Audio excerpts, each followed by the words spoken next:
하나님 말씀은 성경 제일 먼저 있는 창세기 22장 5절부터 13절까지 공독합니다.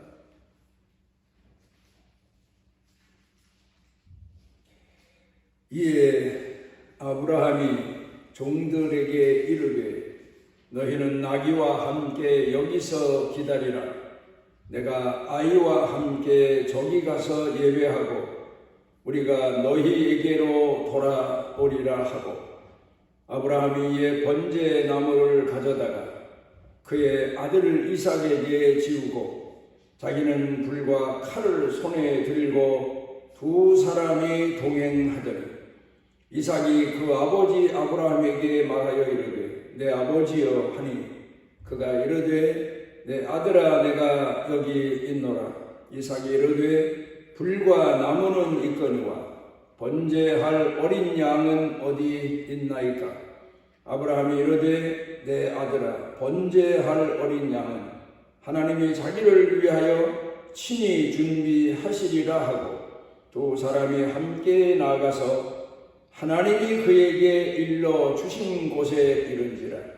이에 아브라함이 그곳에 제단을 쌓고 나무를 벌려놓고 그의 아들 이삭을 결박하여 제단 나무 위에 놓고 손을 내밀어 칼을 잡고 그 아들을 잡으려 하니 여호와의 사자가 하늘에서부터 그를 불러 이르시되 아브라함아 아브라함아 하시는지라. 아브라함이 이르되 내가 여기 있나이다 하매 사자가 이르시되 그 아이에게 내 손을 대지 말라. 그에게 아무 일도 하지 말라. 내가 내 아들 내 독자까지도 내게 아끼지 아니하였으니 내가 이제야 내가 하나님을 경외하는 줄을 아노라. 아브라함이 눈을 들어 살펴본즉 한 숫양이 뒤에 있는데 뿔이 숫풀에 걸려 있는지라. 아브라함이 가서 그 순양을 가져다가 아들을 대신하여 번제로 드렸더라. 탈무드 가운데에는 유대인들이 자녀들을 제자들을 교훈하기 위해서 만들어진 이야기들입니다. 그런데 그 가운데 보게 되면 유머, 우스갯소리 비슷하게 이야기를 엮어 놓고 그리고는 그 이야기를 기억에 마음에 새겨두고 그 의미를 생각하도록 그렇게 교훈하고 있습니다. 이런 얘기 하나가 있습니다. 유대인 랍비가 아들을 하나 두었는데 외아들입니다. 그런데 이 아들이 얼마나 망난인지 어렸을 때부터 집안에서 회당에서 말썽을 일으키는데 감당할 방법이 없는 겁니다. 그런데 이 유대 랍비가 아마 종교적인 의미에서 그랬는지 몰라도 천주교에 신부한 사람을 친구로 알고 지냅니다. 그런데 이 유대 랍비가 자기네 교육으로는 아들을 교육시킬 수 없다는 사실을 알게 됩니다. 사실 그래요. 부모가 자기 자식을 교육시키느라고 하지만 자기 자식을 부모가 교육시키기란 얼마나 힘든 일입니까? 그래서 스승을 찾아서 보내서 지금은 학교에 보내서 교육을 시킵니다마는 이 랍비가 고민하다가 천주교에서 운영하는 가톨릭 학교에 그 아들을 입학을 시킵니다. 그리고 신부에게 부탁을 합니다. 이 아이를 좀 잘 좀 엄하게 교육을 시켜 달라고 한 거죠. 그런데 이 아이가 가톨릭이 운영하는 학교에 들어와서도 말썽을 부리는데 감당이 안 되는 겁니다. 그래 고민하다가 이 신부가 그 아이를 불러가지고 나를 따라오너라. 그리고 그 아이를 데리고 성전 안으로 들어갑니다. 들어가서 우리 개신교회는 교회 안에 들어오면 조형물이라는 게 십자가 하나밖에 없지만 이 로마 가톨릭 천주교에 들어가면 베드로 상도 있고 마리아 상도 있고 예수님 12 제자 상도 있고 이제 그리고 또 중요한 건 십자가에 못 박히신 예수님 상이 모형물이 있는 겁니다. 그래 이 아이를 데리고 그 앞으로 갑니다. 그리고는 그 아이에게 저길 봐라. 그리고 예수님 십자가에 못 박힌 조형물을 가리킵니다. 아이가 바라봅니다. 저게 뭔 줄 아느냐? 아이가 보니까 무섭거든요.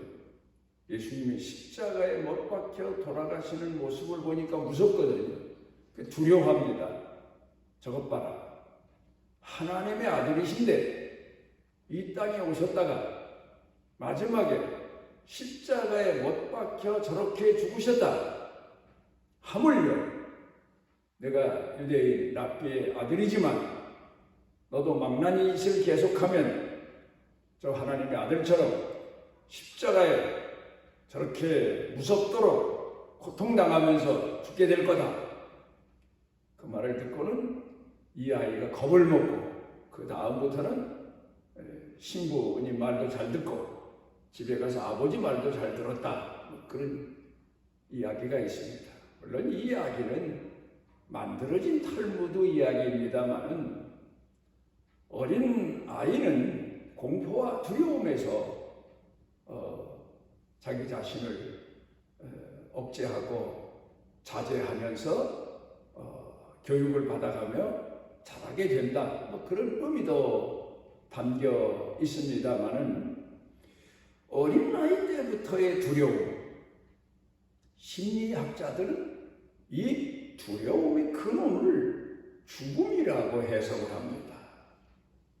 어린아이가 죽음에 대한 두려움을 알고 있지는 않지만 이미 그 영이나 그 몸은 인식하면서 죽음에 대한 두려움을 인식하면서 세상에 태어나고 또 살게 되고 그렇게 일생을 살아가게 된다는 겁니다.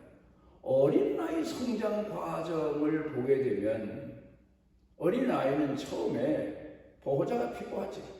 그래서 엄마 품, 제가 편안히 쉴 수 있는 곳을 파고드는 습성이 있죠. 엄마 품에서 편안히 잠자고 또 엄마가 옆에서 끌어안고 재워줘야 아이가 잠을 자고 이제 그러고 자라면서 점점 이성이 발달되면 이 아이는 사랑받는 걸 좋아하죠. 칭찬을 좋아하죠. 그렇게 성장 과정을 거쳐가면서 얼마큼 성장하게 되면 성숙하게 되면 받는 사랑뿐만이 아니라 자기 자신이 남을 사랑하기 시작합니다.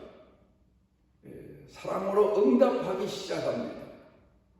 그리고 또 더 성장하게 되면 어렸을 때에는 자기 자신의 잘못을 부모가 다 대신 덮어주고 막아주고 물어주기를 바라죠. 그래 잘못하고도 부모에게 뛰어들고 부모가 대신 벌도 받아주고 또 자기 잘못을 부모가 대신 책임져주고 이제 그런 가운데서 아이가 성장하게 되지만 좀 더 아이가 성숙하게 되면 물론 사랑이 성숙하고 인간성이 성숙해서입니다만은 그때부터는 이제 남의 잘못도 남의 허물도 덮어줄 줄 알고 대신 가려워줄 줄도 알고 자기가 부모 되면 자기 자식의 죄도 허물도 잘못도 다 책임져 줄 줄 아는 그런 성숙한 사람으로 성장하게 되는 겁니다. 오늘 성경 본문 말씀 가운데 보면은 우리가 지금까지 수도 없이 들어온 아브라함의 신앙, 성숙의 모습을 찾아볼 수 있는 그런 내용이 기록되어 있습니다. 아브라함의 신앙의 과정을 되돌아보면서 우리 자신의 신앙 성숙도 되새겨보는 그런 시간이 되었으면 합니다. 아브라함은 원래 갈대아 우르에서 아버지 스라에서 성장하고 결혼한 사람 아닙니까? 자기 고향에서 열심히 살아가는 그런 사람인데 하나님께서 그에게 나타나셔서 말씀하시기를 내 고향, 내 본토, 내 친족을 떠나 내가 지시하는 땅으로 가라. 아브라함이 물론 믿음이 좋은 사람입니다. 하나님 말씀을 듣고 싫다고 고개를 절레절레 내저 흔드는 그런 사람은 아닙니다. 그런데 문제는 하나님께서 아브라함에게 나타나셔서 지금 내가 살고 있는 곳에서 하나님을 잘 공경하고 열심히 살면 내가 복을 주어서 내 자손 대대로 이 땅에서 생육하고 번성하리라.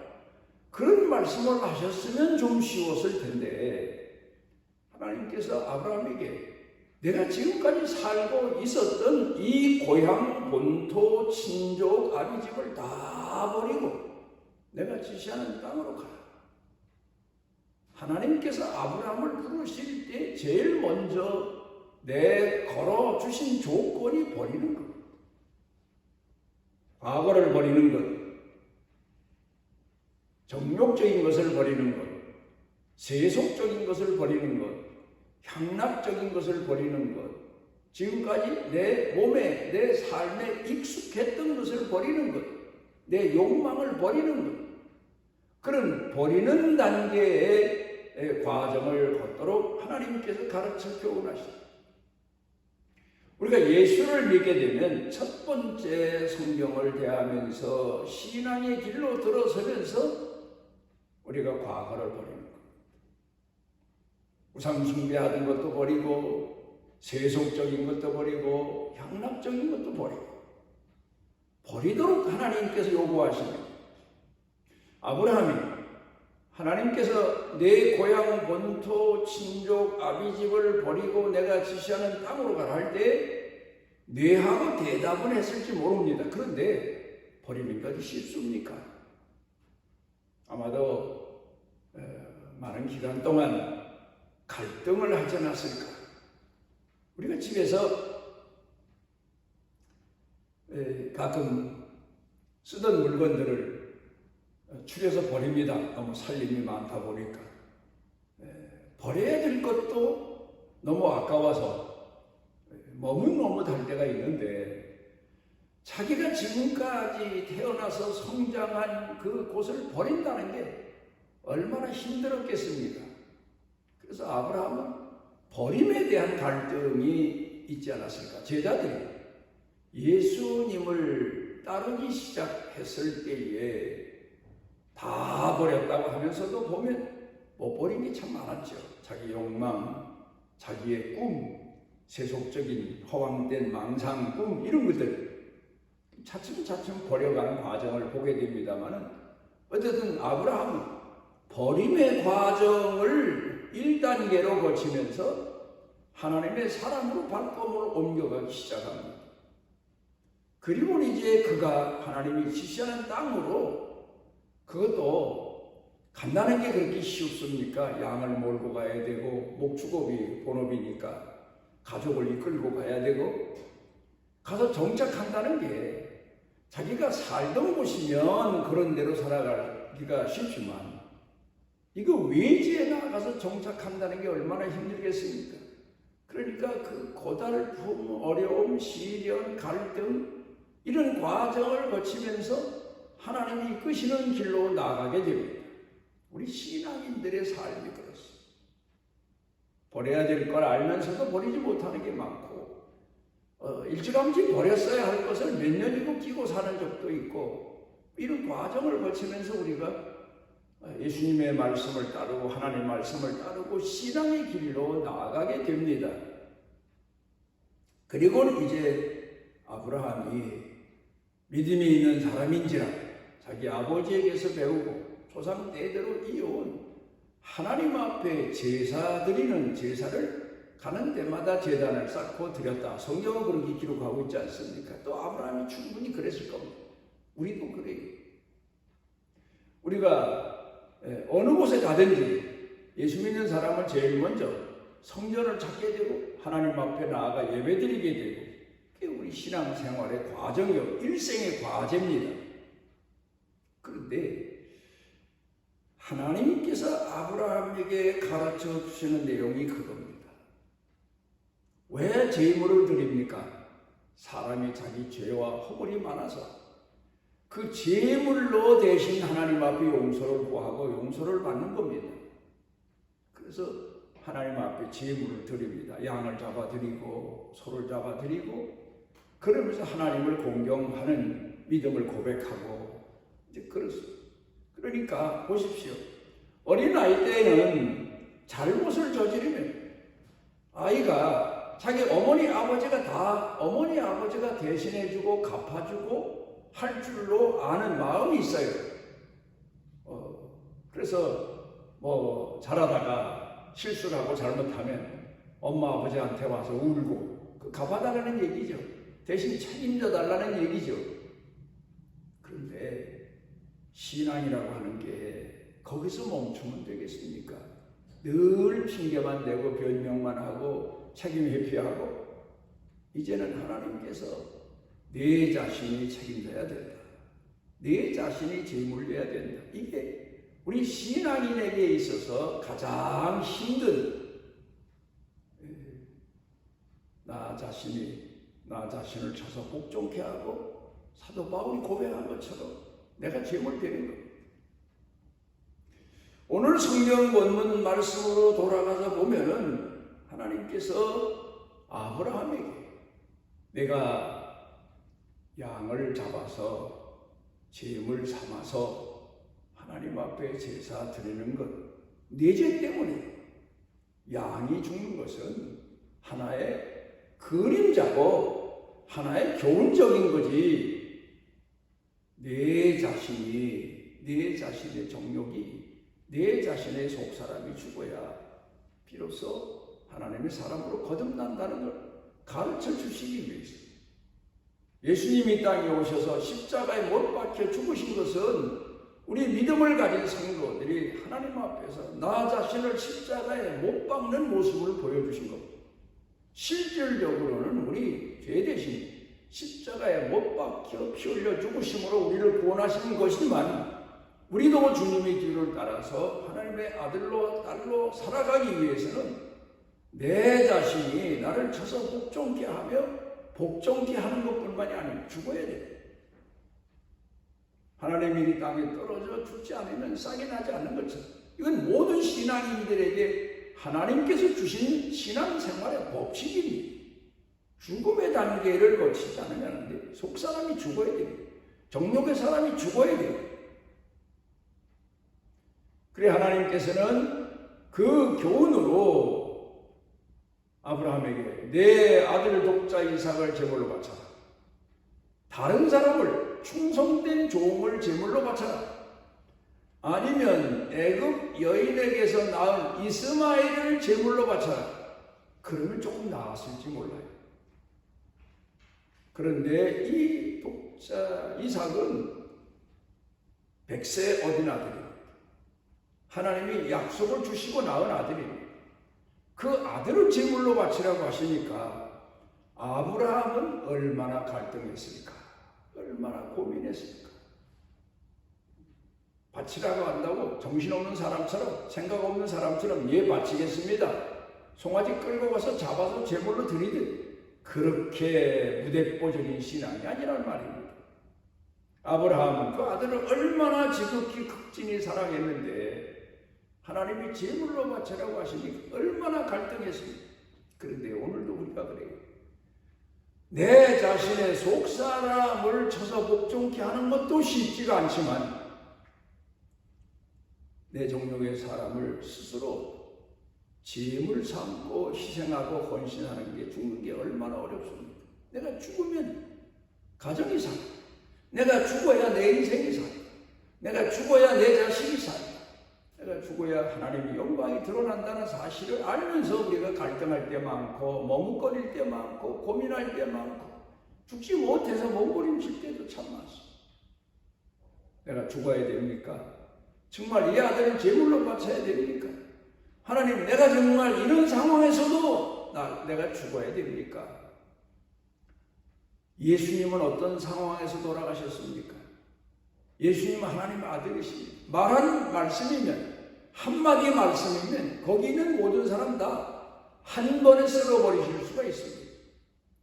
근데 그런 사람들에게, 죄인들에게 예수님 평생 목회하는데, 복음 전하시는데 걸림돌이 된 사람들, 외식자, 거짓된 자들,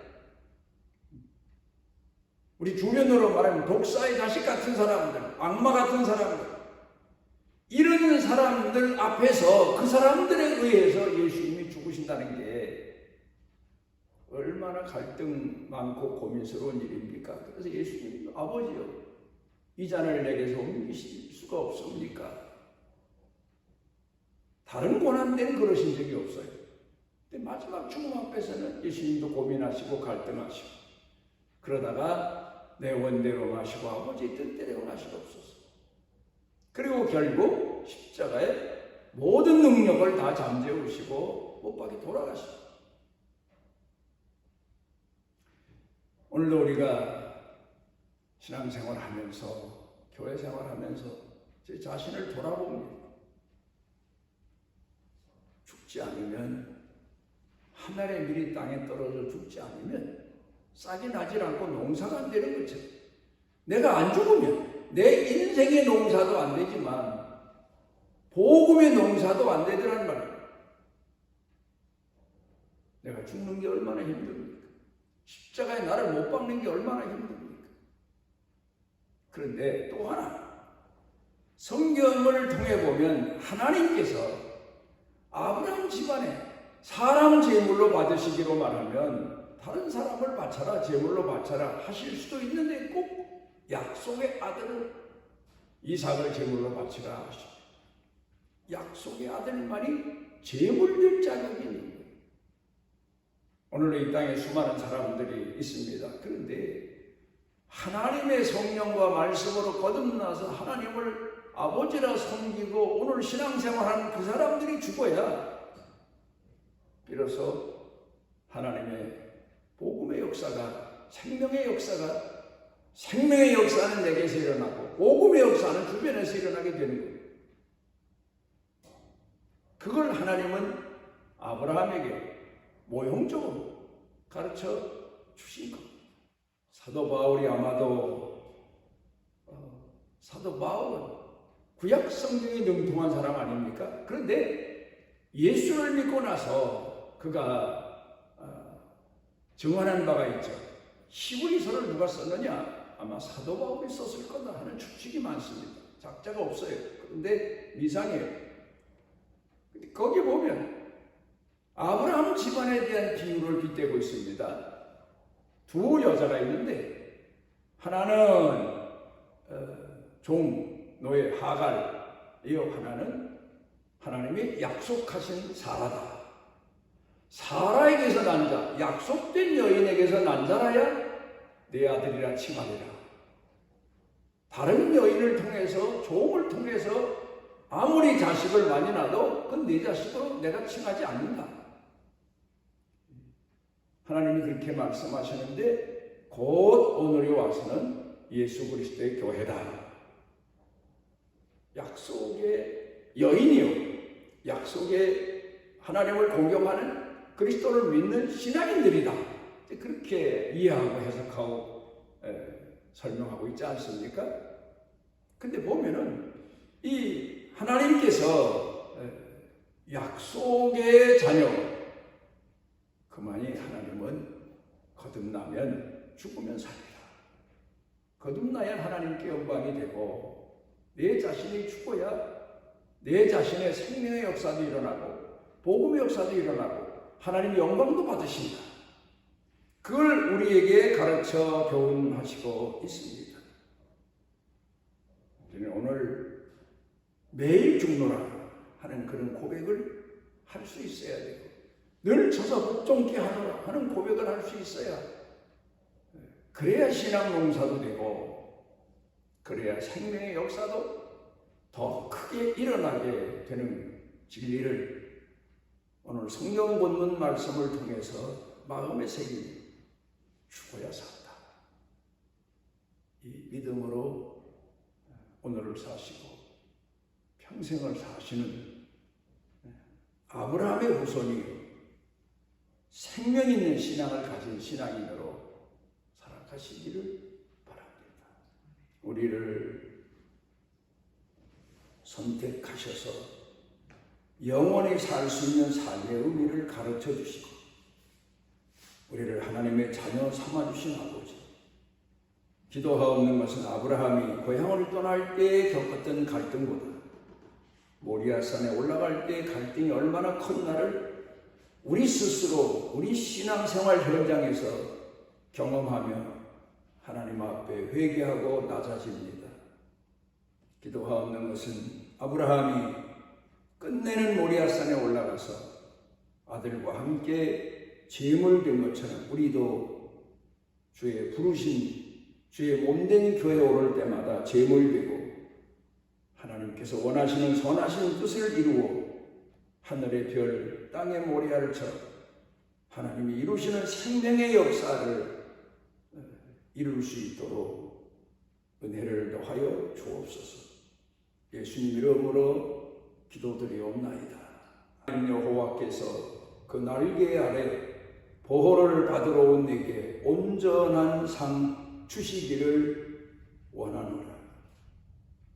우리가 어두운 가운데 버려졌을 때 찾아오셔서 우리를 구원하시고 품에 품으시고 평생토록 선한 목자 되신 우리 주 예수 그리스도의 무한하신 은혜와 우리를 만세전에 택하시고 우리 죄가 태산 같을지라도 대신 물어내시고 우리를 포기치 아니하시는 아버지 하나님의 만극하신 사랑과 우리 속에 빛이 되시고 소금이 되셔서 깨워주시고 일으켜주시고 삶의 의미를 늘 충만케 하시는 성령님의 능력의 은총이 사랑하는 자녀들 머리 위에 영육간에 사는 생활 중에 일터 경영 중에 온 교회 중에 넘치고 넘치도록 함께 하시기를 축원하옵나이다.